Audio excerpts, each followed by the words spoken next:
오늘 누가복음 24장 엠마오 마을로 가는 두 제자에 대해서 볼까 합니다. 저희가 지난주에 부활의 증인 첫 번째로 토마스를 보았어요. 토마스의 문제는 우리 모두의 문제입니다. 토마스가 특별하게 의심을 많이 하는 도마가 아니라 우리 제자들도 다 똑같이 의심했고 우리도 다 똑같이 의심하고 예수의 부활은 그렇게 믿기 어려운 거예요. 죽은 자는 살아 돌아올 수가 없습니다. 3일째 되면 시체가 썩어서 냄새가 나는 거예요. 그런데 그 썩은 시체에 살이 붙고 살아 돌아왔다는 건 믿을 수가 없는 사실입니다. 그래서 아무도 믿지 못하였는데 그가 결국 믿게 된 것은 부활한 예수님이 나타나셔서 보여주셨기 때문입니다. 우리가 부활을 믿게 될 수 있는 근거는요, 예수 그리스도를 볼 때만 가능한 겁니다. 우리 예수 그리스도를 보지 않고요, 남한테 들으면 어렸을 때부터 교회 나와서 그 얘기를 들어서 자기가 믿는다고 생각하더라도 아직 믿고 있는 것이 아닙니다. 그 예수 그리스도의 부활 소식은 믿으면 인생을 바꾸는 소식이 되는 겁니다. 인생 전체를 옮기는 소식이 되는데 아직 그 일이 일어나지 않았다면 그 믿음이 아직 생기지 않은 거예요. 우리가 지난주에 토마스를 보았고 오늘 우리가 글로바를 보겠습니다. 부활의 증인 글로바. 제가 글로바라고 썼는데 우리가 흔히 이 이름은 잘 외우지 않죠. 우리가 그냥 엠마오 마을로 가는 두 제자 이렇게만 기억하고 이 엠마오 마을로 가는 두 제자 얘기는 누가복음에만 나오는 특별한 구절입니다. 마태, 마가, 요한복음에 나오지 않죠. 그리고 이 엠마오 마을로 가는 두 제자가 예수님을 만났는데 그 중에 한 명의 이름만 우리가 알고 있습니다. 글로바라고 하는 거죠. 이 사람들이 누굴까? 제자라고 나오는데 12제자는 물론 아닙니다. 우리가 12제자 이름은 알고 12제자의 이름에 글로바는 들어있지 않아요. 그래서 많은 사람들이 추측이나 거의 확신하기로는 그 예수님이 누가복음에서는 12제자를 전도여행만 보낸 것이 아니라 70명을 한번 전도여행을 둘씩 보낸 적이 있어요. 그 70명에 둘씩 짝지어 갈 때 같이 갔던 두 사람, 그 친구들이 아닐까 생각하고 있습니다. 70명의 전도자 중에 한 명이 예수님의 제자라고 우리가 생각하고요. 그리고 또한 이제 오순절 때 120명이 마가의 다락방에 모여서 기도하면서 성령 받지 않습니까? 그 120명 중에 한 명일 것이다. 이 두 가지가 우리가 이 사람들에서 가장 강력하게 추측하는 바예요. 그러나 오늘 보는 구절은 그 전 구절에 이 사람들이 엠마오 마을로 가다가 예수님을 만난 구절입니다. 오늘 구절을 좀 보세요. 24장 1절부터 12절까지 보시면 예수님이 부활한 첫날 아침에 이게 나옵니다. 근데 누가복음은 마태, 마가, 요한과 또 달라요. 마태, 마가, 요한 전부 다 막달라 마리아가 예수님을 방문한 것으로 나오고 방문한 거기서 예수님을 만난 것으로 나옵니다. 심지어 어떤 구절에서는 예수님을 거기서 못 만났지만 돌아가는 길이라도 만났어요. 그래서 막달라 마리아와 여자들이 제자들한테 돌아갔을 때는 이미 예수님을 보고 제자들한테 전한 것으로 나머지 세 권의 복음 마태, 마가, 요한은 전하고 있습니다. 근데 오늘 보시면 이 8절 보세요. 24장 8절 성경책 보시고 24장 8절 보시면 그 두 천사가 찰나온 옷을 입은 두 천사가 예수가 살아나셨다 말씀하시니까 8절에 저희가 예수의 말씀을 기억하고 무덤에서 돌아가 이 모든 것을 11사도와 모든 다른 이에게 고하니 이 여자들은 막달라 마리아와 요한나와 야고보의 모친 마리아라 또 저희와 함께 다른 여자들도 이것을 사도에게 고하니라. 사도에게 이 두 천사의 말을 듣고 사도에게 고했다는 얘기만 있죠. 예수님 만난 얘기가 없습니다. 그러니까 11절에 사도들은 저희 말이 허탄한 듯 베어 믿지 아니하나 베드로는 일어나 무덤에 달려가서 굽으려 들여다보니 세마포만 보이는지라 그 된 일을 기이 여기며 집으로 돌아가니라. 베드로도 아직 예수님 못 봤어요. 그러니까 오늘 본 엠마오 마을로 간 두 제자 누가복음 24장 13절 이전에 아무도 누가복음에 의하면 예수님 본 적이 없습니다. 누가복음에 의하면. 그런데 이 엠마오 마을로 가는 두 제자가 예수님을 처음 만났어요. 누가복음에 의하면 엠마오 마을로 가는 두 제자가 부활의 첫 번째 증인입니다. 부활하신 예수님을 첫 번째 만난 거예요. 그런데 오늘 이 구절을 보니까 13절에 그날에 저희 중 둘이 예루살렘에서 25里되는 엠마오 마을라는 촌으로 가면서 이 모든 일을 서로 이야기하더라.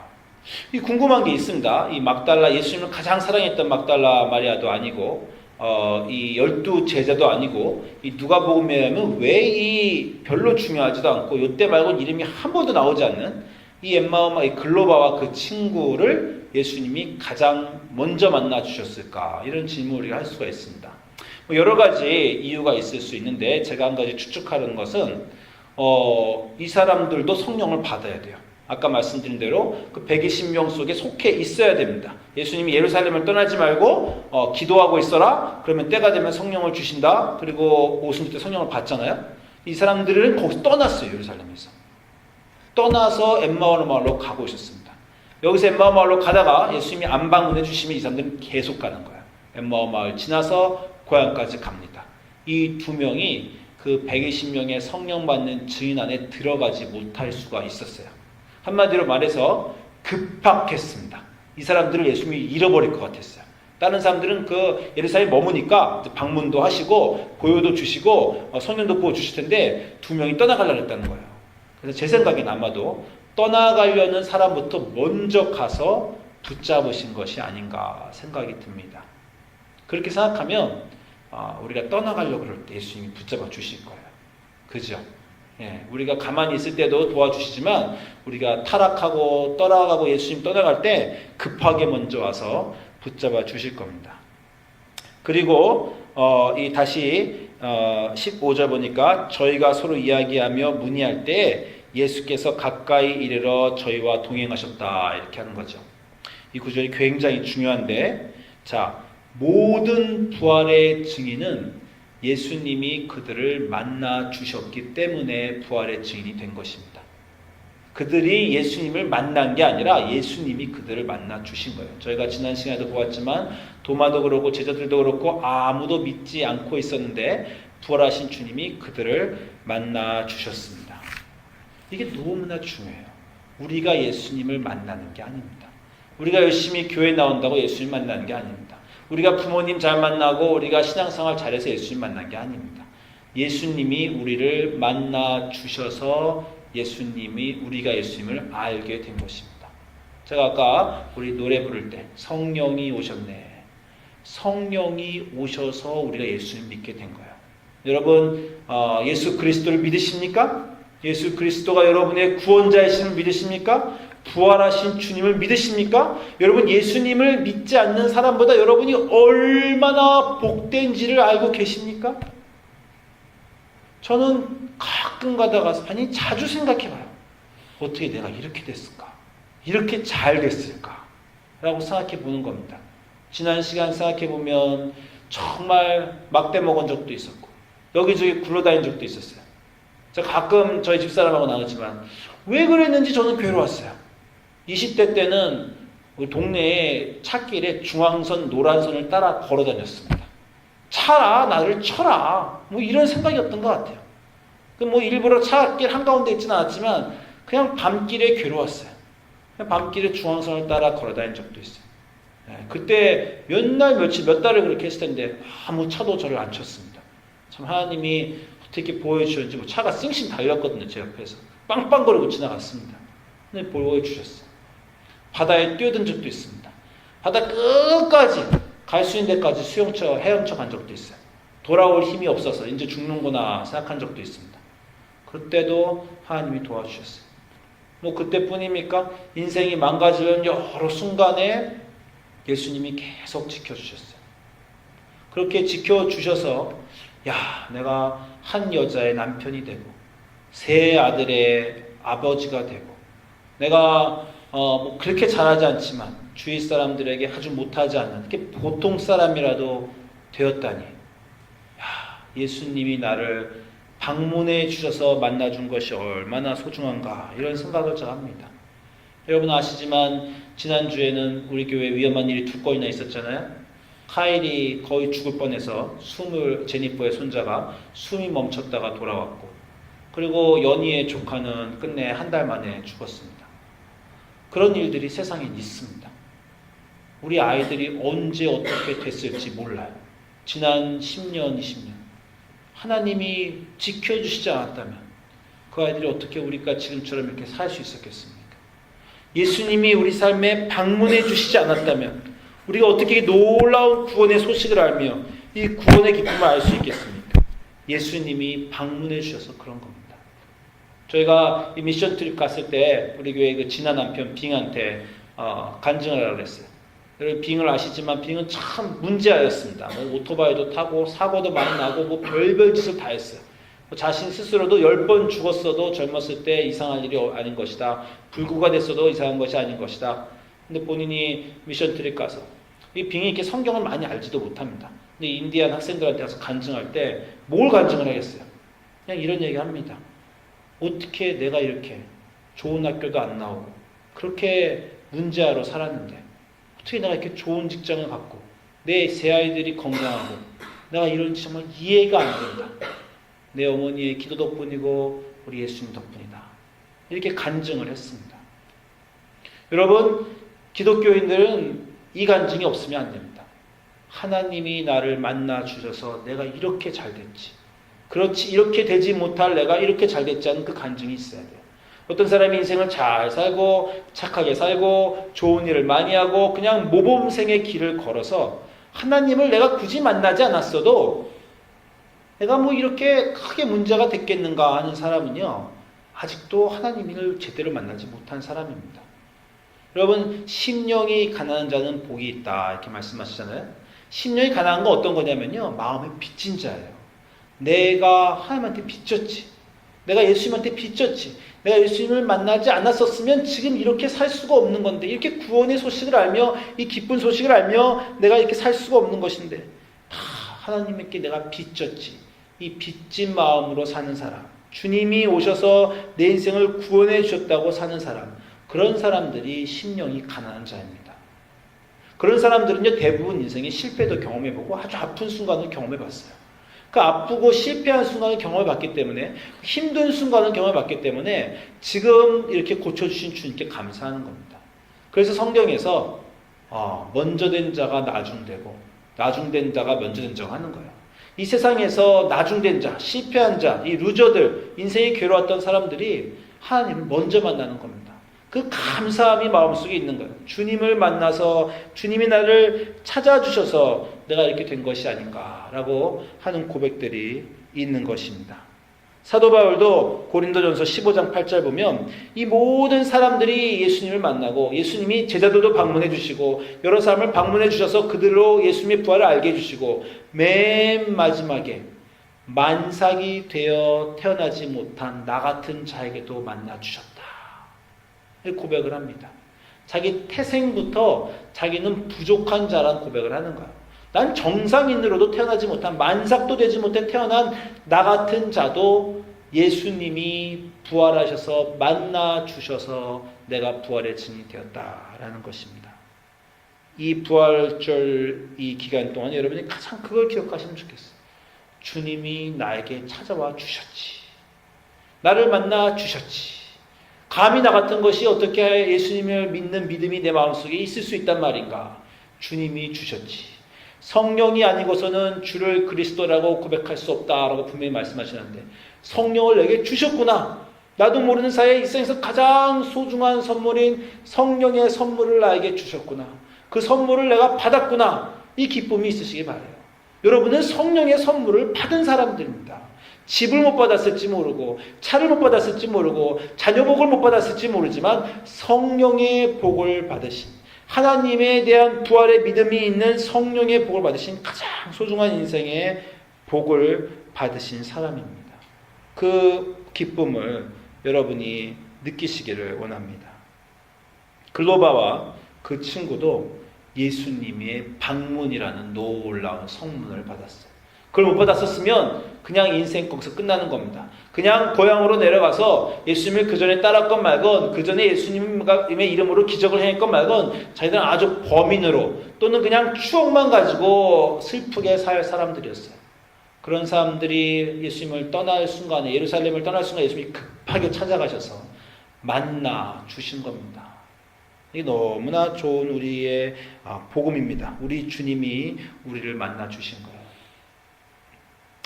그런데 문제가 있었습니다. 이 사람들이 예수님이 만나 주셔도 몰랐어요. 지난주에 도마는요.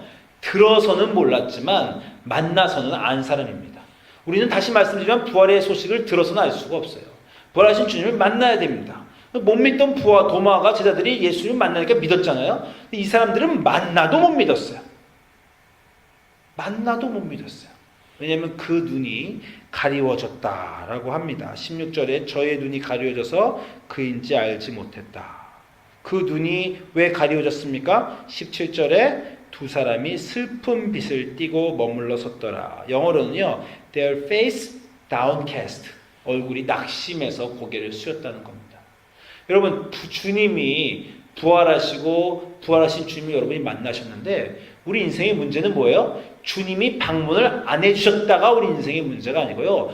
방문한 주님을 만났는데도 계속 딴청 피우고 모른 척 피우고 방문한 주님이 이 복된 소식을 성령의 선물을 받았다는 인생의 세상에서 가장 다이아몬드보다도 좋은 정말 세상에 무엇보다 좋은 성령의 선물을 받았는데도 그걸 모르고 낙심하고 살고 있다는 게 우리 인생의 문제입니다. 왜 낙심하고 살아요? 주님이 옆에 있는 주님을 안 보고 내 인생, 내 앞에 있는 인생만 보기 때문입니다. 지금 일어나고 있는 내 인생만 보기 때문이에요. 내가 집이 없네. 내가 직장이 없네. 내 애들이 공부를 못하네. 내 주변 사람들이 나를 괴롭히네. 이것들은 인생의 문제예요. 글로바가 예루살렘을 떠났던 것처럼 예수 그리스도의 죽음을 보고 낙심한 것처럼 문제입니다. 사역이 안 되네. 내 공동체가 작네. 뭐 이런 건 다 문제입니다. 그게 뭐가 대수예요? 예수님을 만나서 여러분이 부활한 주님이 여러분을 찾아주셔서 구원의 소식을 알고 있는데 저기 저 수많은 사람들이 그 기회를 못 누리는 기회를 여러분 누리잖아요. 아프리카에 태어난 사람들이, 인도에 태어난 사람들이, 북극에 태어난 사람들이, 예수님을 방문을 아직 못 받은 그 사람들이, 성령을 아직 못 받은 사람들이, 구원의 기쁨을 알지 못하고 사는 그 많은 사람들이 있는데 여러분들은 그들과 다르게 예수님의 방문을 받아서 성령의 방문을 받아서 성령이 인생에 오셔서 예수님의 구원의 기쁨을 알고 사는데 그런데 왜 낙심하십니까? 그 구원의 기쁨이 있는데 낙심하시면 예수님이 안 보여요. 제가 한 가지 인생에 그만두려고 했던 것 중에 하나가 한숨을 쉬는 겁니다. 목회를 하고 나서 한숨을 그렇게 쉬어요. 목회가 뭐 안 되니까 그런가 보죠. 그럼 다른 목사님 만나가지고 가만히 있다가도 휴, 뭐 교회 생각하면 그냥 반응이 휴예요. 예. 근데 저보다 더 힘든 교회 목사님이 선배 목사님인데 저한테 이 얘기를 해주시더라고. 유 목사, 한숨은 죄야. 이렇게 말씀하셨습니다.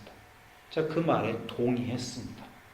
우리가 뭐 도둑질을 하고 아주 나쁜 일에서 죄가 아닙니다. 한숨 쉬는 건 죄입니다. 한숨 쉰다는 건요, 옆에 계신 예수님을 모른 척 한다는 거예요. 부활의 놀라운 소식 받았다는 것을 무시한다는 겁니다. 성령님이 내 삶에 오신 이 기쁜 소식을 무시한다는 거예요. 여러분 자녀 생일에 정말 평생에 가장 좋은 선물을 준비해서 딱 줬는데 애들가 선물을 받자마자 그러면 여러분 기분이 어떠시겠어요? 예수님을 주시고 십자가로 우리를 구원해 주시고 부활을 주시고 성령을 주셨는데 그 선물을 받은 우리가 휴 한숨 쉬면서 살면 하나님 마음이 어떠시겠어요? 낙심하면 예수님이 보이지 않는 겁니다. 그래서 낙심한 그 두들에게 예수님이 물어보셨어요. 19절에 무슨 일이냐? 왜 낙심을 하냐? 그 좋은 일이 있는데. 그랬더니 19절부터 24절에 이 사람들이 그 나사렛 예수의 일을 하는 겁니다. 우리가 그를 믿었는데 우리가 그 구속을 바랬는데 십자가에 못 박고 돌아가셨다는 거예요. 그런데 그분이 돌아가신 지 사흘째인데 여자들이 우리를 놀라게 해서 부활의 소식을 전했다 그러고 우리 중에 어떤 사람도 무덤가에 갔는데 여자들이 말한 것 같이 예수를 보지 못했다라는 거예요. 아니 이 부활의 소식을 들은 이 사람들은 부활의 소식을 들었는데도 불구하고 낭망해서 고향으로 돌아가고 있던 사람들이라는 겁니다. 여러분 교회 나오시고 부활의 소식을 듣고 성경을 읽으신데도 근데 왜 계속 낭망하시는지 모르겠어요. 낭망해서 돌아가시니까 우리 모두에게 예수님이 하시는 겁니다. 이 미련하고 선지자들의 말한 모든 것을 마음에 더디 믿는 자들아, 내가 부활한 것이 명백한 것이 아니냐, 내가 너희 삶에 찾아온 것이 명백한 것이 아니냐? 너희가 성령의 선물을 받은 것이 명백한 것이 아니냐? 왜 더디 믿냐? 왜 눈앞의 인생만 보느냐? 그러면서 27절에 모세와 및 모든 선지자의 글로 시작하여 성경에 쓴 바 자기에 관한 것을 자세히 설명해 주셨다라는 것입니다. 여러분, 부활은 어떻게 믿을 수 있습니까? 성경을 읽으면서 믿는 겁니다. 물론 기적을 경험해야 돼요. 근데 여러분, 제가 지난 시간에 나왔듯이 도마가 기적을 봤습니다. 부활하신 예수님 만나고 그 손가락도 그 옆구리와 예수님 손가락에 넣어봤어요. 얼마나 가요? 작심삼일. 뭐 정말 인간에게 통하는 말입니다. 인간은요, 3일이 지나면 다 잊어버려요. 결심도 잊어먹고 기적도 잊어먹습니다. 저는 성령을 받고요, 3시간 지나면 감동이, 한 30분 지나면 감동이 사라져요. 어떻게 된 게? 그죠? 우리는 계속해서 잊어먹는 존재입니다. 성경의 감동을 잊어먹는 존재. 기적으로 예수님이 우리에게 가르쳐 주실 수 있는 건 한계가 있습니다. 기적은 물론 중요하고 기적을 통해서 예수님을 만나는 걸 통해서 먼저 믿음이 생겨야 되지만, 그러나 기적은 매일매일 매순간 매순간 일어날 수가 없어요. 그런데 매일매일 매순간 매순간 우리가 볼 수 있는 게 있습니다. 그게 성경이에요. 믿음의 유지가 되는 것은 성경으로 유지가 되는 겁니다. 매일매일 기적을 경험할 수는 없어도 매일매일 성경을 볼 수가 있습니다. 성경을 보면서 기적이 유지가 되는 것입니다. 여러분이 아는 부자와 거지 나사로의 비유가 누가복음에 있죠. 거지 부자가 지옥에서 아브라함에게 거지 나사로를, 죽은 자를 보내서 내 형제 자매가 예수 그리스도를 믿게 해 주십시오 라고 합니다. 뭐라 그러세요? 죽은 자가 부활해서 나타나도 모세와 선지자의 글을 듣지 않으면 그들이 구원받을 수 없다는 거예요. 기적으로는 한계가 있습니다. 성경을 읽으면서 믿어야 돼요.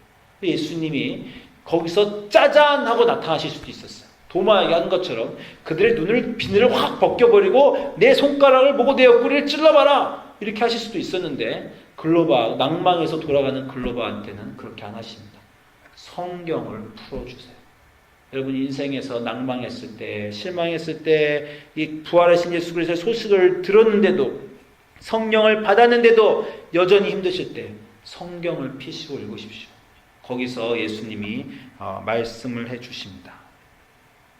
근데 여기서 아주 우스운 구절이, 아주 재밌는 구절이 나와요. 그 다음에 28절에 성경을 보고 다시 말씀해 주신 다음에 저희의 가는 촌에 가까이 가매 예수는 더 가려 하는 것 같이 하신다. 더 가신다는 게 아니고요. 한국말 잘 보세요. 더 가려 하는 것 같이 하신다. 이렇게 한국말을 꼬아서 쓴 이유는요, 영어로도 보면요, Jesus act, go further. 예수님이 더 가는 척 하셨다라는 거예요. 더 가는 짐짓, 더 가는 신용을 하셨다라는 겁니다. 성경의 말씀을 제 글로벌하게 예수님이 나타나 부활한 주님 만나 주시고 성경의 말씀을 주셨는데도 아직도 안 됐어요. 여기서 예수님 그대로 떠나가면요, 이 사람들은 그냥 좋은 사람 길거리에서 만나고 그 가던 길을 멈추지 않습니다. 근데 예수님의 이 미션이, 이 사람들을 구원하는 미션이 다 끝나지 않았는데, 근데 예수님이 떠나가시려고 하는 척 하셨다는 거예요. 우리 예수님이 우리 위해서 다 하십니다. 다 하시는데, 너무 다 하시면요, 우리가 할 게 없어요. 우리가 할 걸 좀 남겨두십니다. 네. 우리가 모든 사람들을, 세상에서 모든 사람들이 예수님을 믿건 말건, 교회를 나오건 말건, 그냥 어떻게 살건 말건, 십자가 예수 그리스도의 보혈이 너무 중요해서 십자가 예수 그리스도의 보혈로 우리가 어떻게 살아도 우리가 다 구원받았다 하면 좋겠지만, 그럼 우리는 뭐가 돼요? 아무것도 아니잖아요. 그냥 아버지가 다 하고 그냥 아무것도 안 합니까? 우리도 뭔가 해야죠. 제자들도 할 기회를 주시는 겁니다. 제자들이 한 가지를 했죠. 뭐 했습니까? 강청했어요. 거기서 우리와 더 계셔 주시옵소서. 29절에 보니까 저희가 강권해요. 우리와 함께 머물러 주시옵소서. 예수님 지금 이 말을 너무나 기다리고 계신 거죠. 짐짓 가시는 척. 만약 이 사람들이 안 불렀으면 어떻게 했을 것 같아요? 그냥 10m 가셨다가 돌아오셔서, 야, 너 왜 근데 안 부르냐 나를? 뭐 이렇게, 어떻게, 예수님 참 당황하셨을 것 같아요. 아니면 정말, 야, 얘네들은 어떻게 할 수가 없구나. 그냥 가셨을지도 모릅니다. 그런데 짐짓 떠나려는 척을 하시는 모양의 예수님을 이들이 붙잡았어요. 강권했습니다. 영어로는 urge했다는 거예요. They urge him strongly. 그냥 urge한 것도 아니고 strongly urge했대요. 강권해서 우리와 함께 머물러 주시옵소서. 여러분이 하시는 매일매일의 신앙생활이 이 글로바가 한 강권입니다. 주님, 내가 성경 공부를 나오겠습니다. 성경 공부를 통해서 내가 주님을 꼭 만나고 싶습니다. 주님, 이 아침에 내가 성경책을 꼭 피겠습니다. 주님, 여기서 나를 만나 주시고 내게 음성을 들어 주시옵소서. 주님, 내가 예배를 꼭 나와서 주님의 음성을 듣고 싶습니다. 우리가 하는 모든 신앙생활이요, 주님을 강권하는 그런 생활입니다. 주님께서 우리를 다 하셨고 부활하셨고 우리 성령도 내려주셨지만, 그렇지만 우리도 주님이 우리와 더 계시기를 강권하기 위해서 성경책을 읽고 매일매일 데일리 디보션을 하고 기도생활하고 새벽기도 나오고 강권하는 거예요. 점점 더 강권해서 주님 우리와 함께 계시옵소서라고 하는 것이 우리의 신앙생활입니다. 우리의 강권을 받으신 예수님이 짐짓 못 이기시는 척 하면서 속으로는 기뻐하시면서 거기서 머무르시고 저희들과 함께 음식을 잡수실 때 30절에 떡을 가지사 축사하고 저에게 띄워주셨다. 예배를 베풀어 주셨다는 겁니다. 여러분, 제가 지난번에도 말씀했지만요, 여러분이 예배를 해서 여러분 신앙생활이 지켜지는 것도 있지만 더 중요한 건 주중에 하는 신앙생활의 결과로 예배를 드리는 겁니다. 막 사는 사람은요, 예배에 못 와요. 주중에 하나님과 세상 사이에서 결정할 때 계속 세상을 결정하는 사람들은 주일에도 예배를 결정하지 못합니다. 그런데 주중에 내내 강권하고 예수님을 강권하는 삶을 사신 분들은 결국 예배에 올 수 있는 기회를 얻게 되는 겁니다. 여러분이 이 자리에 오늘 예배에 오신 건 축복입니다. 성령님이 여러분을 만나주셔서 그런 것도 있고요. 여러분이 주중 동안에 내내 하나님을 놓지 않고 강권하셨기 때문에 예배에 올 수 있는 영광을 누리시는 거예요. 그럼 예배에 오면 어떤 일이 벌어집니까? 여러분 눈이 맑아집니다. 여러분 눈이 밝아져서 이 성찬식을 할 때, 말씀을 들을 때, 찬양을 할 때, 예배를 드릴 때 예수 그리스도가 드디어 나의 구주시구나 라는 것을 알게 되고, 드디어 그 자신의 인생에 대한 해석이 일어나는 겁니다. 여러분, 믿음은 해석이에요. 인생의 일들은 일어납니다. 성경을 읽을 때 어떤 일이 일어나고 예수 그리스도를 주중에 만나요. 예수 그리스도가 여러분 삶에 어떤 걸 하신 걸 알게 됩니다. 그런데 그것을 해석하는 힘이, 그냥 그랬나 보다. 또 우연의 일치지. 세상 사람들에게도 다 그런 일이 일어나지. 그런 건 아무것도 아니지. 이건 믿음이 없는 거예요. 믿음의 눈으로 그때 그 순간에 그건 예수님이 나한테 하신 거야. 그 말씀은 나에게 주신 거야. 그 말씀을 나에게 만들어 주시고 그때 나를 만나 주시고 나에게 말씀을 주신 거야 라고 가슴이 뜨거워지는 것이 믿음입니다. 그래서 그들이 우리에게 말씀하시고 성경을 풀어주실 때 우리 속의 마음이 뜨겁지 아니하냐. 그래서 그때 예수님은 이제 사라지시고 없죠.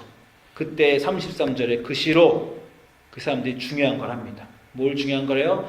가던 길을, 엠마오로 가던 길을 멈추고 돌아섭니다. 돌아서서 예루살렘으로 돌아왔어요. 예루살렘에 돌아와서 11사도와 그와 함께 있는 자들에게 말하기를 주께서 과연 살아나시고 시몬에게 나타나셨도다 말하고, 그 사람들에게 이 말을 할 때에 36절에 이 말을 할 때에 예수께서 친히 나타나셔서 그 사람들에게 평강이 있을지어다 하시는 겁니다. 뭐예요? 이 두 명이 부활의 증인이 됐을 때에 다른 사람도 부활한 예수님을 경험하게 되는 겁니다. 여러분, 예수님이 여러분을 찾아서 방문해 주신 게 여러분 인생의 시작입니다. 성령이 오셨어요. 너무 감사하게 아무것도 안 하고 있는 우리에게 성령이 오셨습니다. 그게 여러분 인생에서 가장 기쁘고 중요한 사실이에요. 성령이 오셔서 여러분이 예수님을 믿게 되었습니다. 그리고도 이 세상에 여러 가지 일로 낙담하고 자꾸 예수님을 떠나는 여러분에게 성경 말씀을 주셔서 읽게 해주셔서 여러분이 성경 읽고 기도 생활하고 성경 공부하면서 눈이 밝아져서 여러분 삶에서 예수님이 하신 일을 알게 됐어요. 거기까지도 너무 좋습니다만 거기서 멈추면 안 됩니다. 가는 길을 뒤돌아가세요. 지금까지 내가 인생, 내 직장생활, 내 삶, 내 아이들 보는 것, 나를 위해 살던 삶을 돌이키셔야 됩니다. 가셔서 예수님이 부활했다고 사람들에게 증인이 되셔서 말씀해 주셔야 됩니다. 그게 예수님이 여러분을 만나신 일입니다. 여러분이가 선교를 이번에 가지요 쿠바 선교를 여러분이 선교를 왜 갑니까? 부활한 예수님이 여러분을 방문해 주셔서 그 특별한 선물을 받은 기쁨을 전하러 선교를 가는 거예요. 너희가 내가 너희를 위해서 다 했으니 너희 구원을 위해서 내가 열심히 살 것도 없고 의인될 것도 없고 아무것도 할 거 없지만 내가 너희의 구원자로 너희 구원을 이뤘으니 너희는 가서 전해라. 이게 예수님의 유언입니다. 전하러 선교 나가는 겁니다. 또는 아직까지도 부활한 주님을 만나지 못한 사람은요, 부활한 주님을 만나기 위해서 선교 가는 겁니다. 내가 주님을 강권합니다. 내가 주님을 붙잡습니다. 평소에 약하게 붙잡은 거 그때 못 만나니까 선교라는 커다란 것을 통해서 교회 수련회라는 커다란 것을 통해서 2박 3일 10박 11일 다 주님을 붙잡기로 강권했으니 그 순간을 통해서 나를 만나 주시옵소서. 예수님 만나러 선교 가는 거고요. 만난 예수님 전하러 선교 가는 겁니다. 여러분이 하시는 모든 교회 생활, 매주 드리는 주일 성수, 매일 읽으시는 성경과 성경 공부와 교회 수련회와 부흥회와 선교들 다 강권한 예수님을 강권하시기 위한 여러분의 모습이고 강권한 예수님을 만났을 경우에 가셔서 전하려는 여러분의 소명을 완성하시려는 여러분의 모습이에요. 제가 어저께 교인들한테 카톡을 때리면서 저희 박보영 목사님이 오시니 보러 가십시오라고 말씀해서 저는 못 간다고 생각했어요. 왜냐하면 토요일은 목사들은 바쁩니다. 주일 설교 준비를 해야 돼요. 저녁쯤 됐는데 또 그 생각이 났어요. 내 인생에서 내가 한 가지 놓치지 말아야 될 것. 은혜 받을 자리에 꼭 가 있어야지. 은혜 받을 자리에 가 있는 게 너무 중요합니다. 은혜는 내려오시는데 아무 때나 내려오시는 게 그 자리에 내려오신 내가 거기 있어야 돼요. 내가 혹시 이분이 은혜를 주실 분인데 내가 놓치는 게 아닐까 생각해서 저녁에 설교 준비하다 말고 가기로 결정했습니다. 성령이 오셨어요. 성령이 오셨는데 그 기쁨을 제가 맛보는데 정말 그래서 제가 이 노래를 그때부터 성령이 오신다는 건 이렇게 좋구나. 내가 그 자리에 가 있었는데 성령이 오셔서 성령을 받았더니 사람이 또 달라지는 거야. 인생이 또 바뀌는 거야. 그 정말 더 중요한 게 이게 죄송합니다만은 100 자녀보다도 중요합니다. 10명의 아내보다도 중요합니다. 그게 성령입니다. 성령이 여러분 삶에 오시기를 바라고 부활한 주님이 여러분 삶에 꼭 오실 테니 그 오신 분을 만나시기를 바라고 그분을 만나시기를 강청하시고 그 만나신 그 기쁨이 가운속에 따뜻하고 뜨거우시거든 가서 전하시기를 주님의 이름으로 축원드립니다. 기도하겠습니다.